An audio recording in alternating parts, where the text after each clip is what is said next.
ada salah satu tersangka warawiri, tapi nggak ada yang notice kalau dia itu salah satu pelaku.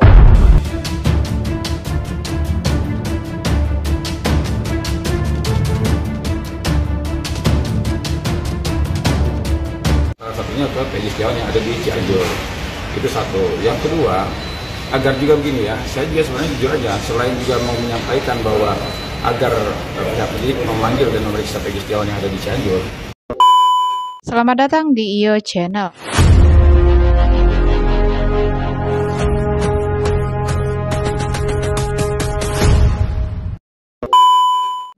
Baiklah, kali ini saya masih akan membahas tentang kasus Vina Cirebon, yaitu yang berhubungan dengan pelaku pembunuh Vina.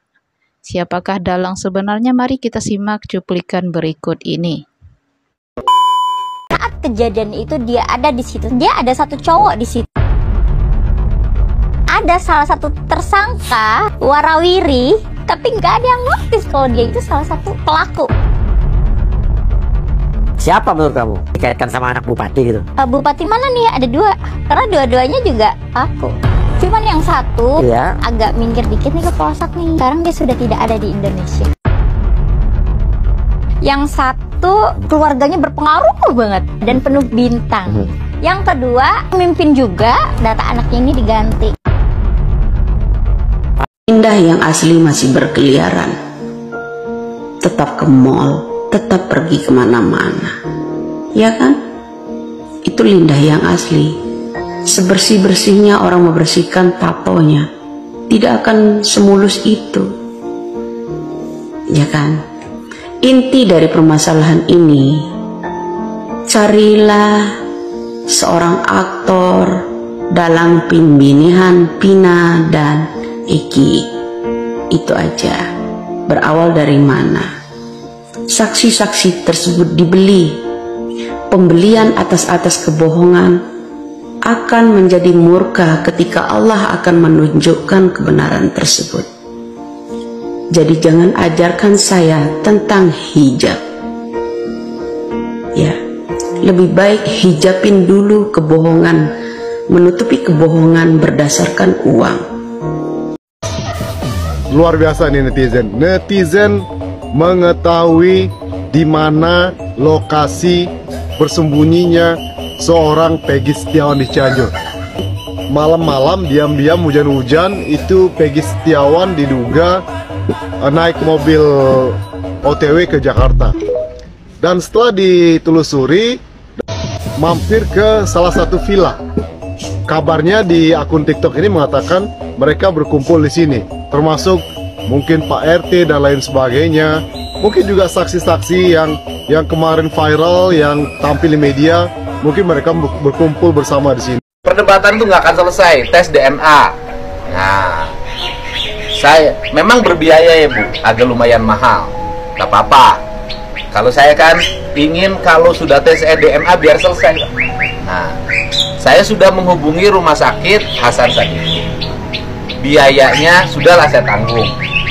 Tim saya sudah hari ini bertemu di sana untuk konsultasi. Pertanyaannya, bersedia nggak anak ibu di tes DNA? Bersedia. Nggak ada masalah Bu ya? Kita mau untuk kebenaran kan Bu? Ya udah. Ini anak kandung saya. Oh benar. Ya udah. Nanti kita rencana nggak tahu keputusannya hari ini. Nanti mau dites DNA aja bareng sama saya. Biar setelah ini selesai. Ini hasil DNA-nya. Itu banyak. Untuk nonaon pun. Jalan-jalan kabar. Salah satunya adalah Peggy Setiawan yang ada di Cianjur. Itu satu. Yang kedua, agar juga begini ya, saya juga sebenarnya jujur aja, selain juga mau menyampaikan bahwa agar pihak penyidik memanggil dan memeriksa Peggy Setiawan yang ada di Cianjur, tetapi ada juga rasa kasihan juga. Karena apa, kan ini kan jadi diserang terus kan Peggy Setiawan ini kan. Sampai kemarin ada wakil bupati datang ke sana, terus kan Gaji juga ke sana dan sebagainya kan, biasa dan sebagainya gitu kan. Nah, agar juga ada ketenangan juga di pihaknya Pak Cecep ya. Ya katanya bapaknya si Peggy Setiawan yang ada di Cianjur, ya biar mereka dia tenang. Lebih baik dipanggil, diperiksa ya. Kalau perlu, sekarang gaduhnya luar biasa, menjadi liar. Kalau perlu tes DNA, ya kan? Benar nggak Peggy Setiawan di Cianjur ini anaknya Pak Cecep? Ya kan? Nah, dan ini juga membantu, menurut saya membantu. Saya juga tadi kemarin kalau tadi saya lupa, saya juga dikirimin nomor handphonenya Peggy Setiawan yang di Cianjur. Silakan bang, abang kontak-kontak sama Peggy Setiawan. Ya saya belum mau kontak dulu, kenapa? Nanti jangan sampai nanti saya tiba-tiba bilang ada kerjasama lagi sama Peggy Setiawan kan. Nah itu satu. Yang kedua ya. Nah yang ketiga, sekarang bermunculan lagi nih, apakah benar Eki anaknya Parodiana itu menjadi korban 2016 yang lalu.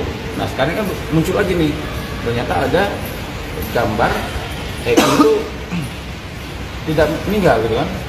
Saya juga dikirimin juga fotonya. Coba bang abang perhatikan, jenazah 2016 yang lalu itu Eki itu berkumis katanya. Nah saya juga dikirimin gambar, begitu saya lihat, oh iya kok ini ada kumisnya.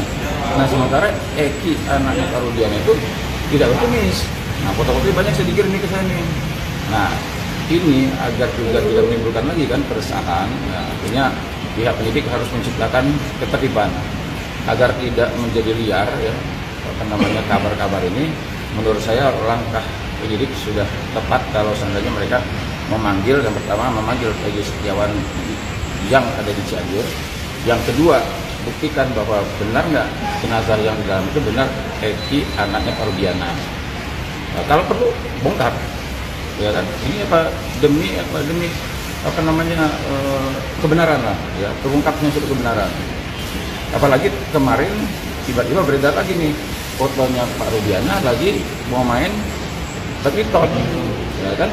Nah sementara kan anak-anak media kemarin mengejar Pak Rudiana ini kan alasannya terakhir itu kalau nggak salah ada media yang datang ke sana, dia mengatakan saya butuh ketenangan, saya mau ini dulu. Nah tapi itu lucu kalau sekarang ternyata dia bisa main badminton gitu kan. Nah, ini menambah keyakinan masyarakat. Apakah benar kalau dia itu sebagai orang tua korban kok bisa setenang itu, kok bisa diam serbu bahasa? Nah ini harus dijawab, ya ini harus dijawab agar terciptanya ketertiban di masyarakat. Nah, sehingga saya hari ini ya walaupun ada beberapa nama ya yang masuk ke inbox saya, ke DM saya itu, nah cuma yang sampai saat ini yang saya bisa sampaikan ke pihak penyidik ini hanya satu, karena namanya persis sama, Peggy Setiawan. Jadi kalau seandainya penyidik sekarang, kita berandai-andai, andai kata penyidik sekarang melakukan penggerbekan di rumah Peggy Setiawan di Cianjur, pasti dia menemukan barang yang sama dia temukan di Peggy Setiawan yang di Cirebon. Karena ijazahnya sama, kakaknya sama, namanya sama, suaminya sama. Nah, sekali lagi, walaupun nama-nama itu banyak, berarti saya hanya masukkan nama Peggy Setiawan, karena itulah yang benar-benar milik sekali. Kasus Vina Cirebon hingga kini terus diselimuti misteri yang seolah-olah tak kunjung selesai. Terlebih dalam perkembangannya banyak bermunculan beragam asumsi liar di tengah publik. Nah, terbaru seorang anak indigo bernama Caca Caroline akhirnya membeberkan apa yang ia lihat soal misteri yang menyelimuti kasus Vina Cirebon ini. Dia juga mengungkapkan bahwa ada 2 anak bupati yang menjadi pelaku dalam kasus Vina Cirebon. Cuma salah satu anak bupati tersebut, kata Caca, awalnya masih berada di Jakarta. Dan setelah film Vina tayang, dia agak minggir sedikit ke pelosok perbatasan antara Jawa Barat dan Jawa Tengah. Dan orang itu sekarang sudah tidak ada di Indonesia alias di luar negeri, ungkap Caca seperti dilansir dari YouTube Uya Kuya. Kan keluarganya ada di luar negeri, ada yang bertugas di sana, kata Caca. Orang berpower loh dan keluarganya punya dinasti, ujarnya. Bahkan Caca mengaku bahwa dirinya melihat pelakunya. Skenario yang dibuat dan yang paling lucu adalah ada salah satu dari pelaku warawiri, tapi nggak ada yang notice. Nggak ada yang notice bahwa dia adalah salah satu tersangka atau pelaku. Identitasnya diganti, kakaknya ditukar dan numpang kakak dan dia satu circle dengan keluarga aslinya, kata Caca. Lantas Uya menyinggung soal rumor soal anak bupati. Apa ada hubungannya dengan sosok yang disebut anak bupati, kata Uya. Bupati yang mana nih? Soalnya ada 2, kata Caca. Dua-duanya anak bupati tersebut adalah pelaku, sambung Caca. Sebelumnya kata Caca dirinya menyebut bahwa pelaku yang merupakan anak pejabat hanya ada satu, tapi ternyata ada dua dan keluarganya sangat memiliki pengaruh. Artinya bukan sekedar bupati, tanya Uya. Iya, dan penuh bintang, kata Caca. Yang kedua, lanjut Caca, anak seorang pemimpin juga dan data anak ini diganti dia numpang kakak. Dia tersangka pertama dan kedua keluarganya sama-sama kenal. Oh, keluarga pejabat itu saling kenal baik, tanya Uya. Kenal baik, kata Caca. Cuma kata Caca yang dirinya merasa bingung dan sering dianggap jika mengetahui kenapa tidak melapor ke polisi. Ini kan udah jelas, udah banyak juga yang spill ciri-ciri pelaku dan netizen juga ngomong. Kalau tahu kenapa nggak ngomong? Ya masalahnya kan gue kalah sama pemimpin, kata Caca. Kenapa lo nggak sampaikan ke polisi, tanya Uya. Sama aja gue bunuh diri, jawab Caca. Lebih lanjut Caca mengatakan sebenarnya semua sudah tahu. Seperti pengacara Peggy tahu dan pengacara Vina juga sudah tahu. Dan kalau yang di film itu tidak begitu sadis karena kejadian aslinya itu lebih sadis, kata Caca. Sebenarnya kata Caca targetnya Eki, namun karena ada faktor X yang membuat hal itu justru menimpa Vina. Makanya ada penyesalan mendalam yang dirasakan oleh perempuan sahabat Vina tersebut. Dan peristiwa pemerkosaannya memang terjadi pungkasnya.